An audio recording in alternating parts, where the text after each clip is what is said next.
A friend from the Philippines messaged me today. He is following my account, but he is quite indifferent about AI and what it can do. After all, my friend is over 50. He isn't into technology. He uses them when it's available. He is the type who uses a cheap Android phone, while his wife and kids have the latest iPhones. Anyway, at 50, we are the generation who grew up with rotary phones, blue-screen windows, dial-up internet, and, in the Philippines, 14-hour power outages. He grew up for decades without tap water and electricity. It wasn't until he was in his 30s that water and electricity was stable enough there, and he lives in the capital city, Manila. And he says the situation is much worse in other places.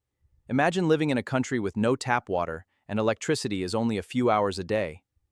But it's been fixed. For the past 20 years, those base services were fairly stable. Expensive compared to their Southeast Asian counterparts, but stable enough to meet modern demand. Then, local Techbro wannabes, wanting to cash in on the billions of dollars on the AI scam, decided it's a good idea to build a data center in their country. They are singing their usual scam spiel. It will create jobs, advance technology, and become a world leader in tech that would lead to prosperity for everyone. The same old lies, but the Philippines is buying it for the same reason others bought into it. It will bring money and prosperity, but only to those involved in the project.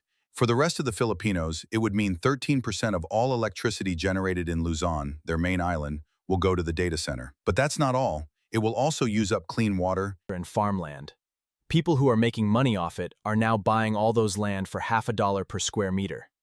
50 cents per square meter. Can you imagine that? The data center is not up yet. Techbros and their government friends are already bullying ordinary people. And the jobs that they promise to create? Maybe during construction. There would be plenty of low-paying jobs and a lot of high-paying ones. But once construction is complete, most of those jobs would be gone. Here's another lie that Techbros tell everyone. Data centers will not create a lot of jobs. Data centers are dark and fully automated. They require only a skeleton crew for maintenance once it's up and running. It will create some jobs, probably a few hundred, not the 120,000 that they are promising once it's built.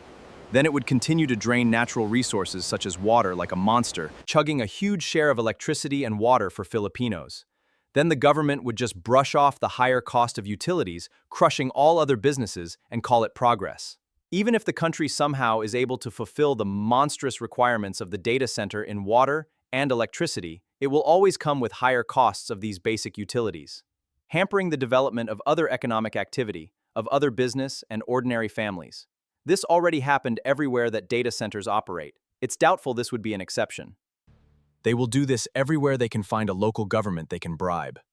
They will promise jobs and prosperity while doing the exact opposite, and make billions for themselves and destroy the environment and the economy. Think about it. Why build a data center in the Philippines? Electricity is unstable and expensive. Internet connectivity is one of the slowest in the region.